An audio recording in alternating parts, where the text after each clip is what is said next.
YouTube. Alright, I thought I would do an update to let you guys know what's going on this end.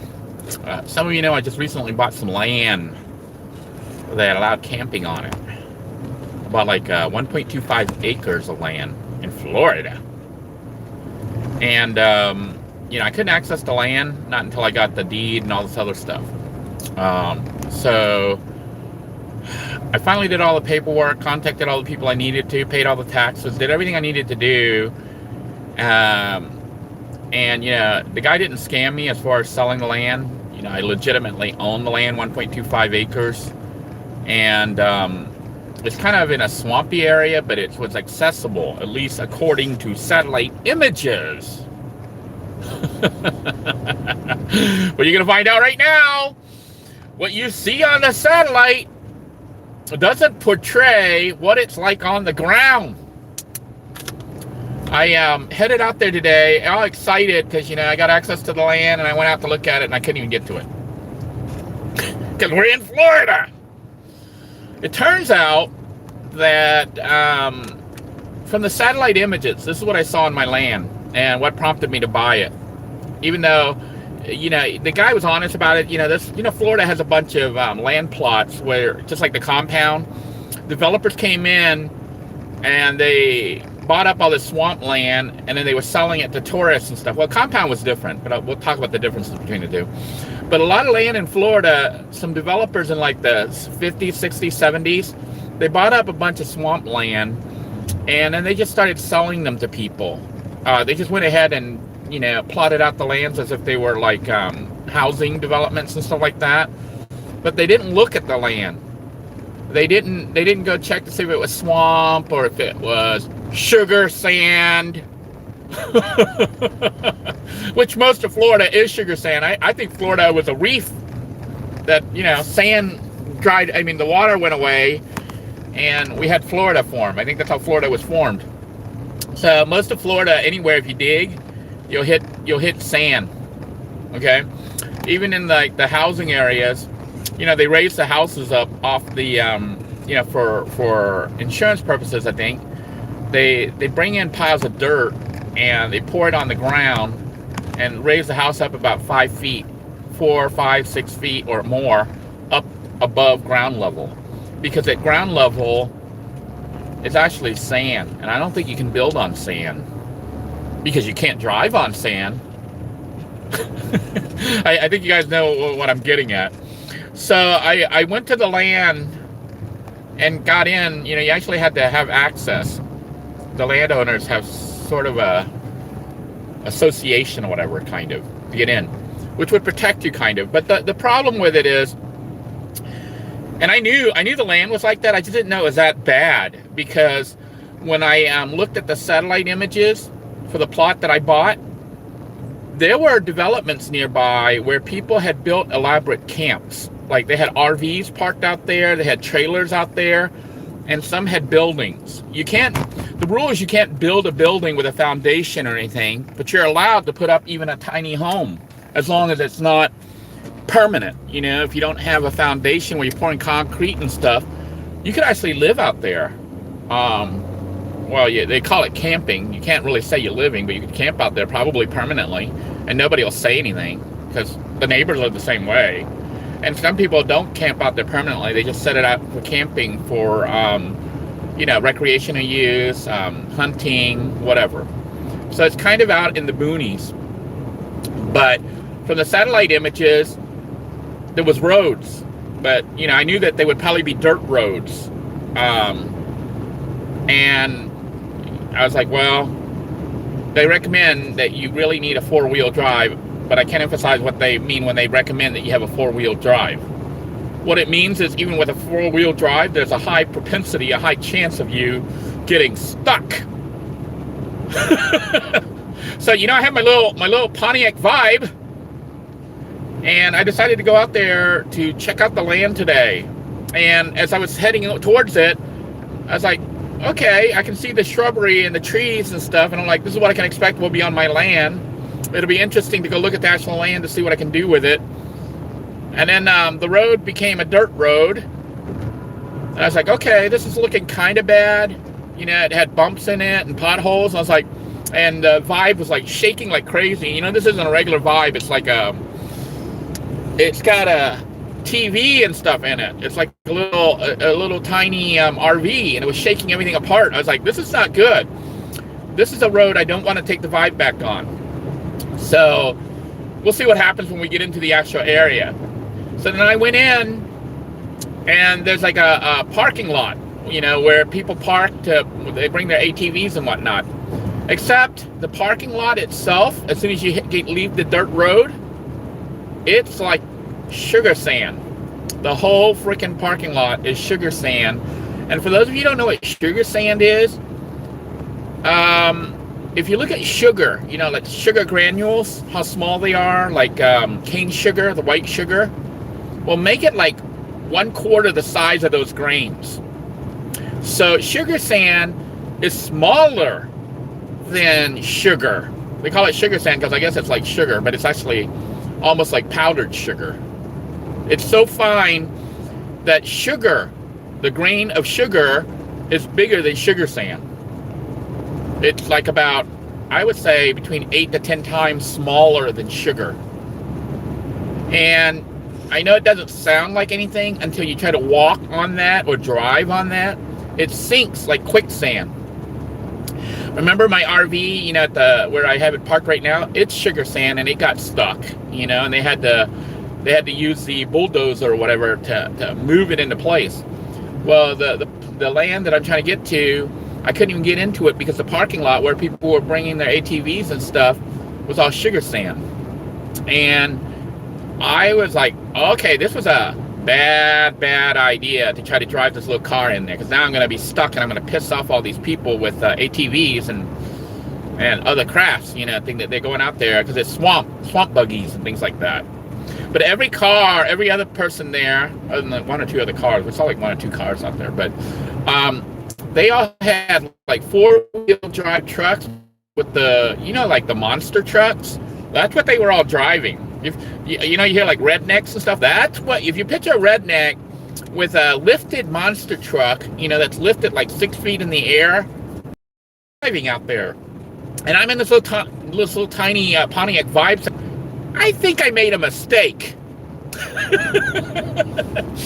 So I get in there, and there are people stuck in those 4-wheel drive trucks, the monster trucks. They're stuck. And I'm like, okay, this is gonna suck. I'm gonna hold up everybody, my tiny little Vibe, but at least maybe enough people can actually lift my Vibe up and hand carry it out. They need to. That's what I'm thinking. I'm like, there's enough people here that if I got stuck, they would be pissed, but they would lift my vehicle out just to get me the heck out of the way so they can bring their ATVs and stuff in there and go about having fun. So I got out on foot.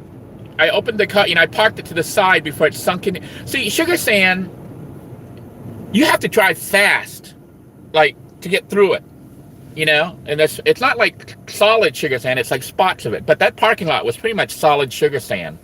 We're talking like maybe, 200 square feet or more of sugar sand. And it's not like level, because see, the trucks that go in and they dig it up, you know, they basically have to speed to try to make it through the sugar sand.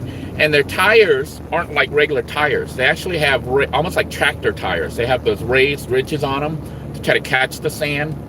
And so they dig up holes, so the land's all bumpy with sugar sand. And my Vibe only has a clearance of about 4.5, 5 inches off the ground. So I was like, I'm not even gonna make it. I can't even turn around. I'm gonna have to beg people for help, strangers. People don't even know me.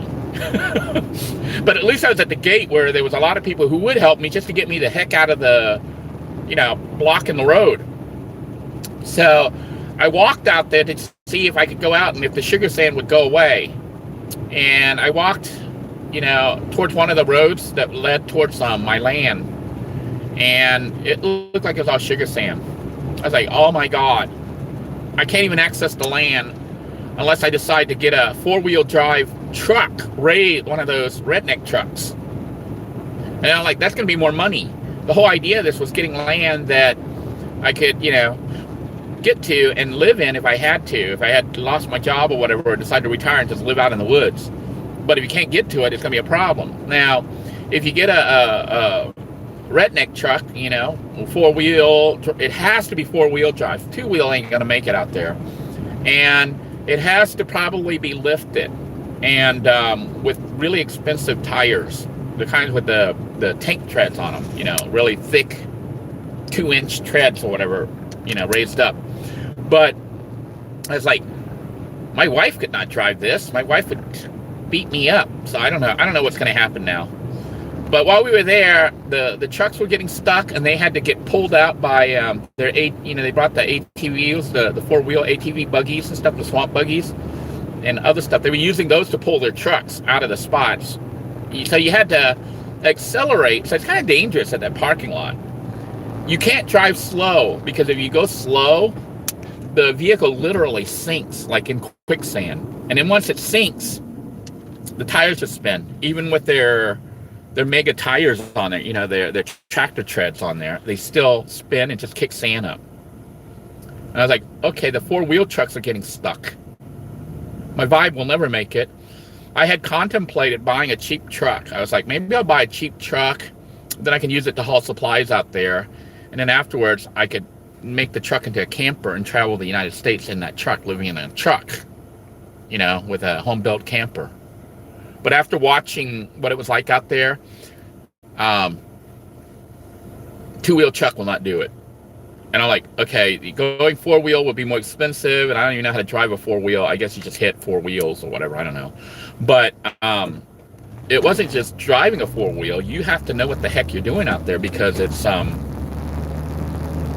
crazy roads. It's not like just a dirt road. It's sugar sand with bumps and stuff. And you know, the lady who gave me the papers and everything I needed to show that I was a legal owner and had access so I don't get trespassed, she said there's animals out there. There's, I don't know if she said there was a bunch of wolves, either wolves or hyenas. Not hyenas, coyotes. I don't think we have coyotes in Florida, so I'm going to assume wolves. So she said there's packs of wolves that run around out there. So if you get stuck out there, especially at night, you know, like you're stuck on the road because your car got stuck in the sand, it could be kind of bad. There's also panthers. You know, there's Florida panthers, the black panthers, and other panthers. And, of course, you have bears. So it's basically the wilderness. People go there to hunt and stuff. And I'm sure you have deer and other animals. But, you know, the dangerous ones would be the bears, the wolves. The wolves go in packs. She said her husband's car broke down out there, a truck. And they could hear them, you know, circling them, you know, coming in, because they move in a pack and they howl and they make all these noises. And she had her ATV driving in a circle around the truck while he's trying to get it going again. But I was like, okay, so this is kind of dangerous, but it's what you would expect if you're out in the wilds, you know. This, at least, it was kind of controlled wilds, because there's other people that live out there or camp out there. And it's one of the few places in Florida that it's almost like the compound, but people are allowed to set up camps out there, permanent camps, as long as they don't build. And, you know, it has people. So if you get stuck, but the lady was warning me, some people are nice and some not so nice. So it's got nice people and not nice people. So depending on who comes upon you, you know, it's almost like being at the compound, but legal. And you're legally allowed to set up a camp out there on your land. So I've got this land now that I'm like, part of me says, you know, the land is good because it's in Florida, and the zoning from the county is agricultural, so you can grow things out there. You know, you could actually, I could set up a little, wouldn't call it a homestead, but a camp where I could have food and grow food and stuff. And 1.25 acres is pretty good size. You know, the question is, can I get out there, and do I want to spend the money? You know, I definitely would need a 4-wheel drive truck, race truck with the monster tires, and those are not cheap. Then could my wife handle that? Because she'd have to drive through it, or have me drive in and out all the time. And pretty much when we lived there, we probably wouldn't want to stay in there, because driving in and out was not easy. And I'm not near, I'm not near the entrance. I'm kind of far away. So it's like, it was bad. So now I'm having second thoughts, and I'm like, well, I still have the land. People do want that land because you can set up a tiny house out there legally. I don't think you could tell them, you would tell them that you're living out there in a tiny house, but you're allowed to put up a tiny house out there or a cabin and call it your camp. And you did some from the satellite images and stuff. Some people had they've set up like water catchment systems with solar panels. Like some of them, I would guess, have more than 2,000 to 5,000 watts of solar panels. Like from the sky view, it looked like they had enough solar panels that you would see like on a warehouse, like a huge warehouse. The whole panels were all out there. And then they had like water catchment, those big white canisters that come in the metal frame thingies. They had like probably like 10 or 20 of those things stacked. I'm like, and each of them is probably more than 100 gallons. Probably, I think each of them might be 1,000 gallons or something. I don't know. And they had, so I'm like, those are huge camps. It looks almost like a factory out there. And people had bulldozers and, forklifts and things like that out there to build. While we were there, we saw that somebody had dropped off a bunch of shipping containers, the metal shipping containers. So somebody's planning on pulling them out there probably to build a tiny home. And then what was crazy was through all this, while people were getting stuck and stuff, I see this guy driving a forklift, with big, huge, giant treads on it. And even those things could get stuck. But he drove the forklift, and he was hauling one of those containers with the forklift. And what he did was he just lifted it up off the ground and let the other end just sit on the ground and just dragged it through the sugar sand. It just slid through there like it was on water. But the forklift thing that he was using, I was like, that could get stuck too. Even though it had giant mega wheels that were like 10 feet tall, whatever. I don't know, probably not, more like 6 feet. I don't know, but they're big tires. But yeah, I saw other people get stuck, and I'm like, man, even if you have a 4-wheel drive truck, you have to kind of know how the heck to drive it and how to deal with off-road conditions to access land. And I have no skills. Yeah, so Ray of Light is saying if you go slow, you get stuck. That was a problem, and I did get stuck, honestly. What happened was, when I saw that, I got out on foot and I looked around and said, this was a mistake even coming here, bringing the vibe. When I saw the dirt road, I was like, okay, this is probably a mistake. Then when I hit the sugar sand in the parking area, I was like, this is definitely a mistake. And then when I saw the 4-wheel drive trucks get stuck, I was like, this is a huge mistake. But people were helping each other, and they had like ropes and stuff to pull, because all it takes is a pull. But once you get out, you have to haul butt. You have to haul ass, basically, in your vehicle in the sugar sand in a crowded parking lot with a bunch of cars and people.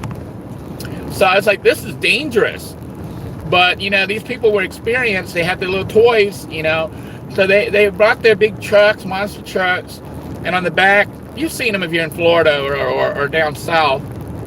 They have on the back a trailer with all their ATVs, or their dune buggies. But see, they're not even regular dune buggies with the flat street tires. These are dune buggies with almost like tractor type tires. And some of them had like really skinny tires with the fins on them, pretty much. It's designed to swim through the sand. And I was like, this is what it takes to drive out here. I don't know if I can live out here. But there are people living out there, I presume, with the, power grids and stuff. So I'm like, and Florida's not a bad spot to try to live off grid, You have sun, so you can get nice solar. You have sun almost year round. Temperature doesn't get too crazy cold. And you can grow things, other than hurricanes. It's not really that bad. But with the sand, access to it, the other thing is people, you don't, I guess you wouldn't have to worry too much about people coming to mess with you because accessing is hard. And the only people who've gotten out there typically are people who either live out there or have camps out there or have recreational out there and they have the proper equipment. I don't think they're there to mess with you, or, you know, or your property and stuff like that. I think they're out there for recreational, or they live out there.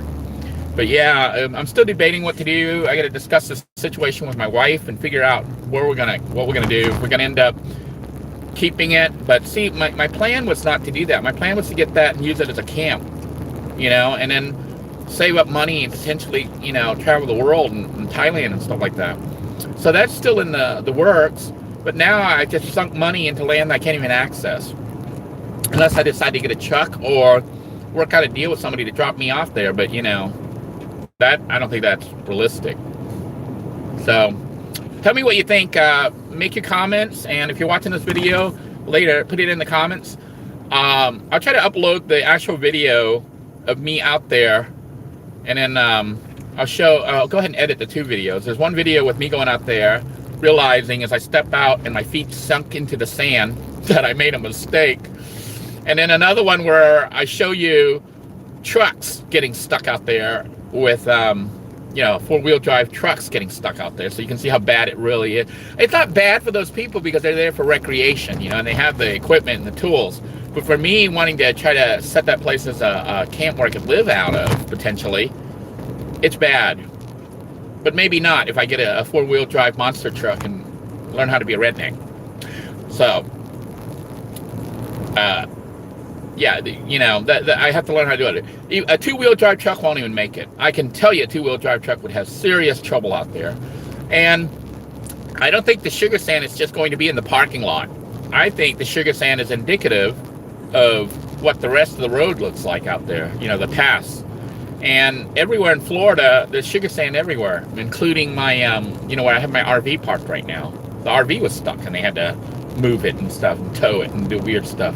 So, I guess it's just something you deal with in Florida that you may not have to deal with in wilderness and other areas. But in Florida, areas that don't have paved roads, like the compound, I'm sure the compound is full of sugar sand too. But at least those roads are paved. The issue with land on the compound is you're not allowed to live out there or build a camp. It's like, you could own that land legally and you have to pay the taxes to the county and the city or whatever, and you know, but you're not allowed to do anything with it, which to me is like BS. This other land, you know, you're allowed to do those things, but then you have to have the skills to do this stuff. I was watching all those people and I was impressed. I was like, oh, these people know what the heck they're doing a lot more than me.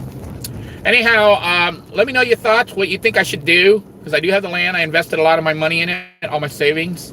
And now I'm like, I can't even get to it. Although, you know, I could potentially get a truck and learn how to become, you know, a redneck, if you want to call it that. Drive those trucks and get out there and access the land, and everything's fine again. But then, you know, it's a real commitment to kind of staying here.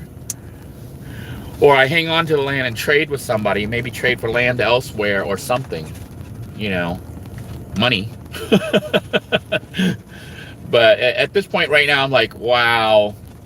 I knew the land was bad. I just didn't know that it was going to be that bad, like with access as far as sugar sand. And when you get stuck, you know, you saw me get stuck in this vehicle before, and that wasn't even sugar sand. That was at the county park or the city park, where it was muddy. You know, it's just mud. So let me read real quick your comments. MoBang says I should try to sell the land and salvage the loss. And other people saying resell the land. That is going through my mind. And actually, the land may be worth more than what I paid for it, because I saw other lands like 1.25 acres out there selling for about 3 times more than I paid. I got it on discount because the guy got it from, he's like an investor. You know, he buys the land as tax deed. So if you know how to do tax deed, which I'm trying to learn how to do, so I can maybe buy a house. So, you know, but he bought it as tax deed auctions or sales from the county, and then he resells them cheap, you know. But I've seen other people who own the land, and my plot, because it's dry, it's not swamp. See, there's parts of it that's just swamp. You can't build on it at all. But mine actually has dry land. And right next to it, you can see some really elaborate camps, like where people built like a compound out there with thousands of watts of solar power. They have RVs, and I'm like, now looking at it, I'm like, how the heck did they get their RVs out there? They must have towed them or had them pushed with bulldozers and stuff in certain parts. Unless the sugar sand is just bad at the front and not in the rest of it. But I really highly doubt that. having lived in Florida and seeing how the dirt roads and stuff are around here, I suspect that the whole area is full of sugar sand on all those paths. So wish me luck. Put your thoughts down. I'm going to review them all. If you enjoyed this video, make sure you give it a thumbs up. Share the video if you know someone might be interested in this kind of stuff. The video on the actual place will be coming up soon. I'll be uploading those and posting them tonight. Thank you for joining me, and I hope you guys are having a great day. Take care, everybody. Bye-bye now.